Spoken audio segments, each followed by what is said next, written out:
भगवान की माया शक्ति पर कोई विजय पा सके असंभव, पर विजय पाई जाती है तो कैसे? बोले जिनका हजारों मुख से यशगान भगवान शेष जी करते रहते हैं पर उनके गुणों का पार नहीं पाए, उन प्रभु का नाम जप, उन प्रभु का नाम कीर्तन तुम्हें माया पर विजय प्राप्त करा देगा। माया भ्रम, अज्ञान, अविद्या। जो भगवान के नाम गुण का कीर्तन करता रहता है, श्रवण करता रहता है, उसको प्रगट में भी कभी कोई परास्त नहीं कर सकता। ऐसा नहीं कि परास्त करने नहीं आएगा, परास्त करने आएगा। काम, क्रोध, लोभ, मोह या संसार का कोई व्यक्ति, घटना, परिस्थिति आते हैं, विघ्न तो आते ही हैं, सबके जीवन में आते हैं।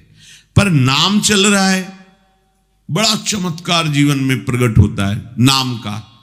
ये जो हम भगवत भक्तों के चरित्र आपको गुरु कृपा से जो सुनने को मिलते हैं, सुनाते हैं, उनसे हमें एक बल मिलता है। वो एक छोटी जीवनी की धरा से एक भगवत स्वरूप स्थिति को प्राप्त होते हैं। जैसे हम शरीरासक्त होकर विषयों में, भोगों में लगे, एक छोटी धरा है। शरीर और भोगों का त्याग करके निरंतर ब्रह्माकार भगवदाकार वृत्ति, ये बड़ी धरा है। छोटी धरा से बड़ी धरा तक, इसमें तर्क वितर्क या संशय की कहीं कोई भी गुंजाइश की जरूरत नहीं। भक्तों के चरित्र श्रवण मात्र से प्रभु के नाम रूप लीला धाम में रति होती है। आपके मुख में भगवान नाम चल रहा है तो कोई भी आपको परास्त नहीं कर सकता। बड़ी महिमामयी इस महाभागवत की बात है। सुधन्वा जी, ये एक चंपापुरी नाम का राज्य था। वहां के राजा हंसध्वज जी थे, उनके पुत्र थे श्री सुधन्वा जी। परम धार्मिक, धर्म पूर्वक राज्य का शासन करना और प्रभु की भक्ति में रत रहना और योद्धाओं में सर्वश्रेष्ठ वृत्ति रखना, ये हंसध्वज राजा का प्रभाव। पूरी प्रजा को अपने पुत्र की तरह पालन करना। राजा पूरे देश का पिता है और प्रजा पुत्रवत राजा के द्वारा पोषित होती है। जो प्रभु का भजन करते हैं, ये न समझा जाए कि वो गरीब ही लोग भजन करते हैं, भिखारी लोग भजन करते, ऐसा नहीं। ये प्रभु का भजन जो करते हैं वो गरीब नहीं है, जो प्रभु का भजन नहीं करते वो गरीब है। क्योंकि अंतिम समय उनके पास कुछ नहीं रहता तो हुए ना निर्धन।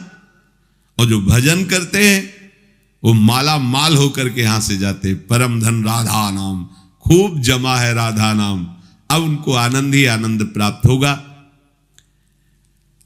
तो ये उस समय की बात है जब महाराज युधिष्ठिर अश्वमेध यज्ञ कर रहे थे।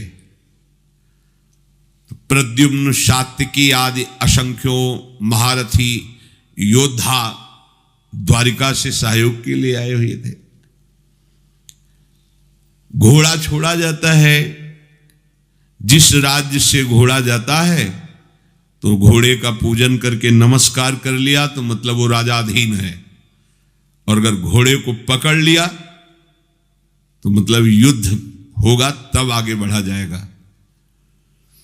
जो ही गुप्तचरों ने हंसध्वज राजा को समाचार दिया कि महाराज युधिष्ठिर का अश्वमेध यज्ञ का घोड़ा आपकी राज्य सीमा में प्रवेश कर चुका है, उनको बहुत आनंद हुआ। अहो भाग्य, जिनकी हम आराधना कर रहे थे भगवान जरूर दर्शन देंगे, क्योंकि ये पांडवजन महाभागवत हैं और इनको जरा भी कोई कष्ट देना चाहे तो भगवान व्याकुल होकर उपस्थित हो जाते हैं। गुप्तचरों से पूछा कि क्या भगवान श्री कृष्ण भी हैं? बोले उनके तो दर्शन नहीं हुए, पर हां द्वारिका की सेना भी उपस्थित है, तो उनका दर्शन जरूरी है। वैसे अगर वो होते तो घोड़े का पूजन करते और प्रभु के दर्शन कर लेते, पर प्रभु नहीं है तो अब दूसरा उपाय करना पड़ेगा दर्शन के लिए। आदेश किया महाराज युधिष्ठिर के अश्वमेध को पकड़ लिया जाए। पकड़ लिया गया। जे ही पकड़ा गया तो अब इतने महान महान महारथी, साथ में अर्जुन जी भी हैं, सात्विकी जी हैं, प्रद्युम्न जी, बड़े बड़े महारथी।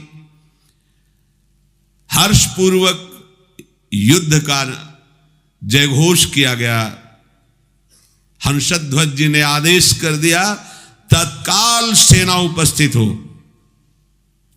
अगर तनिक भी विलंब किया गया तो खोलते हुए कड़ाह में उसे डाल दिया जाएगा। नगाड़े की ध्वनि पूरी होते होते पूरी सेना नगर के बाहर आ जानी चाहिए। ऐसा सावधान भी रहते हैं सैनिक, कभी भी राजा का आदेश हो जाए। स्वयं बड़े गजराज पर चढ़कर हंसध्वज भगवान श्री कृष्ण को प्रणाम करके मानसिक और अर्जुन से युद्ध करने के लिए आगे बढ़े। पूरे सैनिक सब तत्काल तैयार हुए, क्योंकि राजा की आज्ञा थी अगर विलंब हुए तो खोलते हुए तेल के कड़ाह में डाल दिया जाएगा। सब ठीक समय पर उपस्थित हो गए। वहां एक भयंकर अग्नि के उसमें बड़ा कड़ाह रख करके तेल खोलाया गया, कोई विलंब ना हो, अगर होगा तो डाल दिया जाएगा।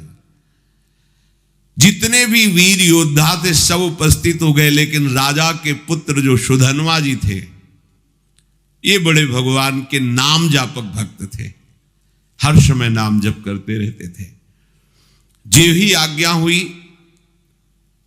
अस्त्र शस्त्रों से सुसज्जित हुए।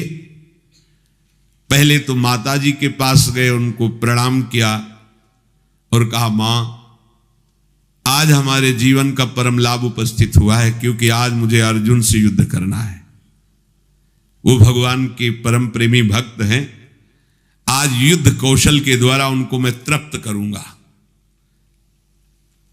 और ऐसा तृप्त करूंगा, उनको ऐसे व्याकुल करूंगा कि उनके सारथी का हमारे ऊपर नजर पड़े और कृपा दृष्टि पड़े। उनको आना पड़ेगा, पर हो सकता है हम वापस ना हुए। इसलिए आपसे आशीर्वाद मांगते हैं कि मेरे मन की जो कामना है कि अर्जुन को तृप्त करूं और भगवान का साक्षात्कार करूं, वो पूर्ण हो।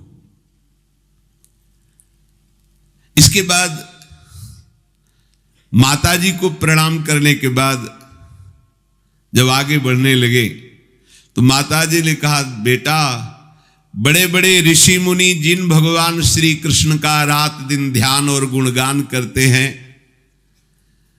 मुझे तो उनका दर्शन होना संभव लगता है।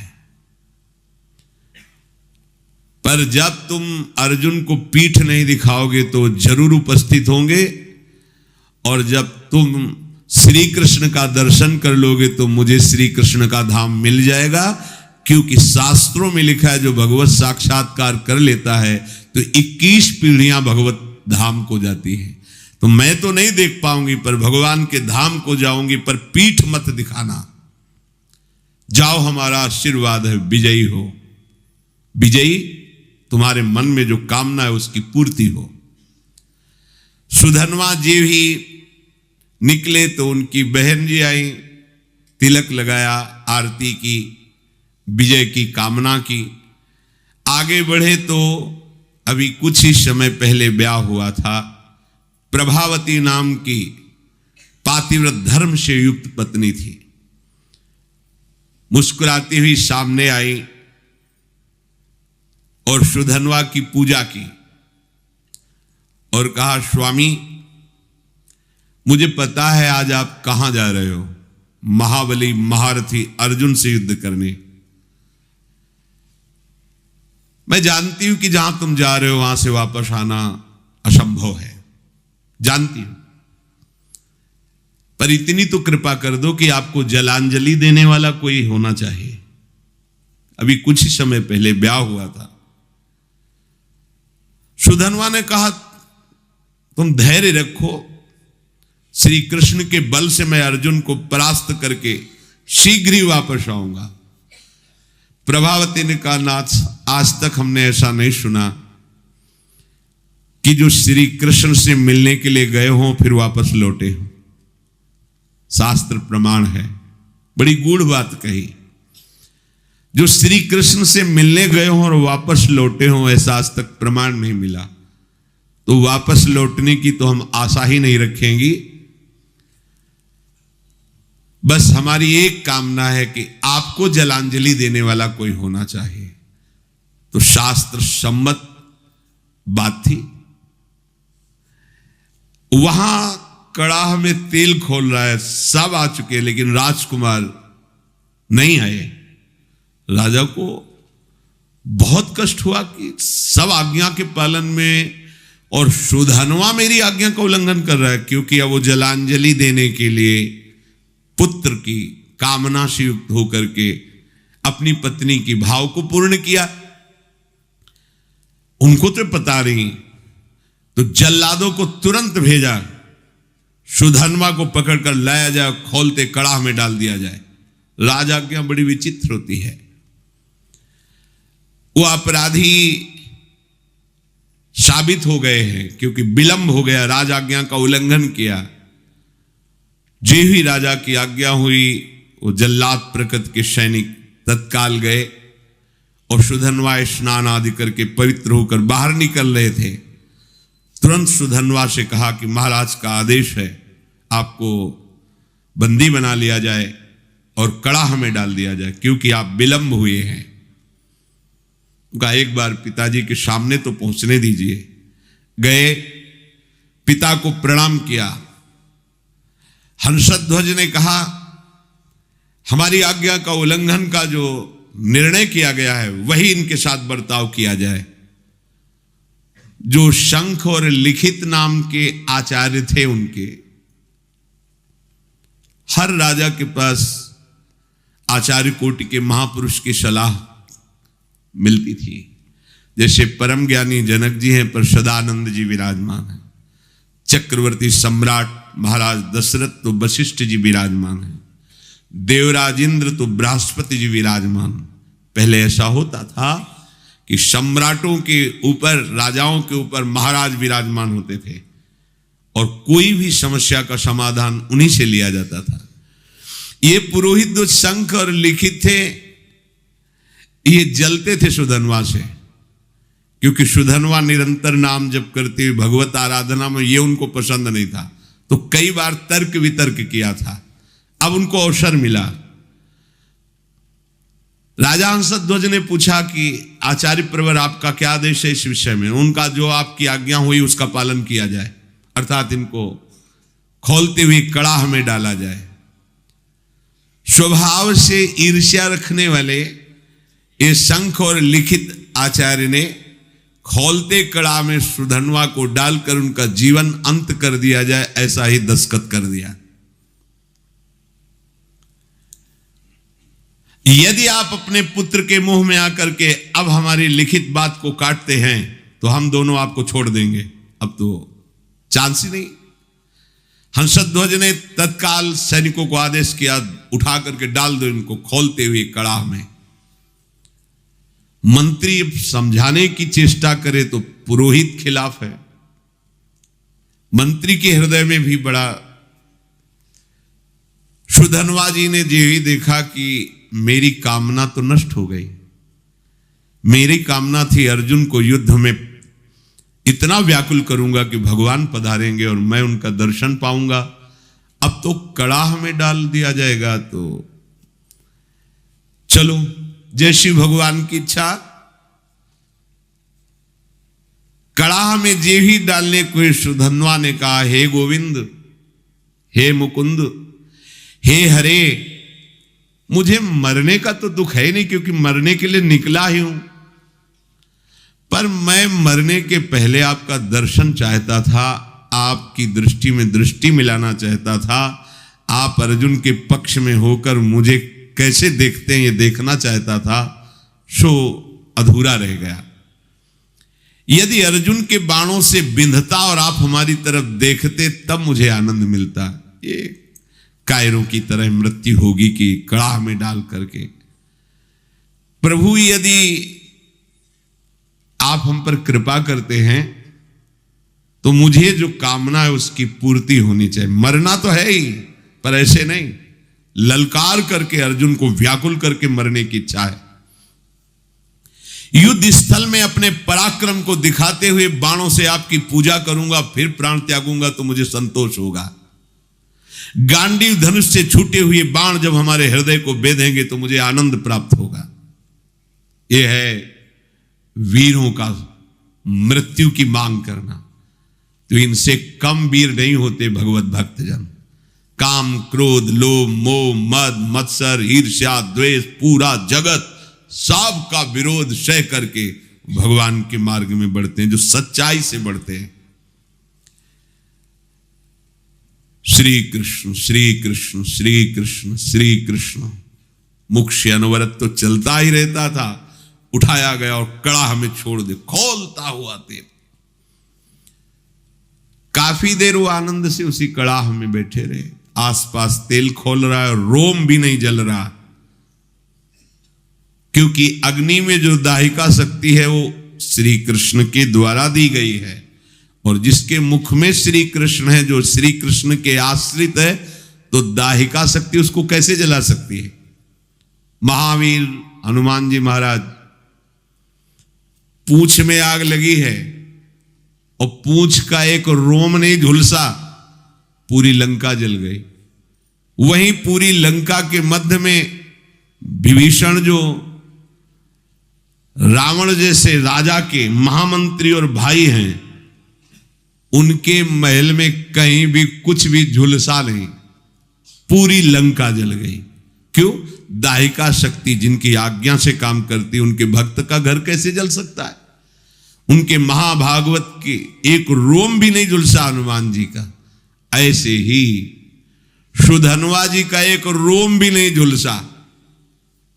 जैसे जल में प्रफुल्लित कमल खिला रहता है, ऐसे मुख प्रसन्न श्री कृष्ण श्री कृष्ण श्री कृष्ण। अब सबको बड़ा आश्चर्य हुआ, तेल बुदबुद बुदबुद खोल रहा है, ये भी नहीं है कि वो शांत हो, और वो प्रसन्न मुद्रा में श्री कृष्ण श्री कृष्ण। ये नाम का बहुत चमत्कार है, अपने लोग उसे समझ नहीं पा रहे हैं। राजा हंसध्वज ने अपने पुरोहित शंख और लिखित से कहा, ये क्या हो रहा है? ये जल क्यों नहीं रहा है? पुरोहित जी विचार करके सोचते, आग तो जल रही, क्या तेल ये ऐसे ही खोल रहा है, इसमें गर्मी नहीं है? तो एक नारियल फल ऐसे वो कड़ाह में डाला, जी भी डाला, और इतना गर्म तेल था, फटाक से फटा, और लिखित और शंख दोनों आचार्य थे, उनकी खोपड़ी में लगा जाके, और उनकी खोपड़ी में फफोले पड़ गए, उसकी बूंदें पड़ने। वो महाराज, ये तो बिल्कुल आग है इस समय तेल। निश्चित है कि सुधनवा श्री कृष्ण नाम के बल पर है, इसलिए ये आग इसे नहीं जला सकती। अब पुरोहित को विरोध करने का कोई भी अवसर नहीं। वहां के लोगों ने सुधनवा जी कोई औषधि का प्रयोग किए हुए हैं क्या, जो तेल का प्रभाव नहीं पड़ रहा? वहां बड़े बड़े आयुर्वेदाचार्य भी थे, कहा नहीं, इस ऐसी स्थिति में कोई औषधि काम नहीं करती। इसका मतलब है कि ये जो कृष्ण कृष्ण बोल रहे हैं, इसी का प्रभाव है। यही तो मित्रजन पूछते थे प्रहलाद जी से कि तुम्हारे ऊपर बड़े बड़े काले सांप छोड़े जा रहे हैं और तुम्हें काटते नहीं, तुम्हें पहाड़ से दबाया जा रहा है, अग्नि से जलाया जा रहा है, जल में डुबोया जा रहा है, बड़े बड़े नुकीले शस्त्रों से काटा जा रहा है, पर तुम्हारी त्वचा ही नहीं कटती, ऐसा क्या है तुम में? तो उन्होंने कहा, मैं हर समय हरि हरि श्री हरि ऐसा बोलता हूं, तो मुझे लगता है कि मेरे हरि मुझे ऐसे लिए हुए तो ना कोई आग, ना कोई अस्त्र शस्त्र, ना कोई मुझे दुख, कोई छू ही नहीं पा रहा है, क्योंकि मेरे हरि मुझे गोद में लिए हुए हैं और ऐसे किए हुए हैं।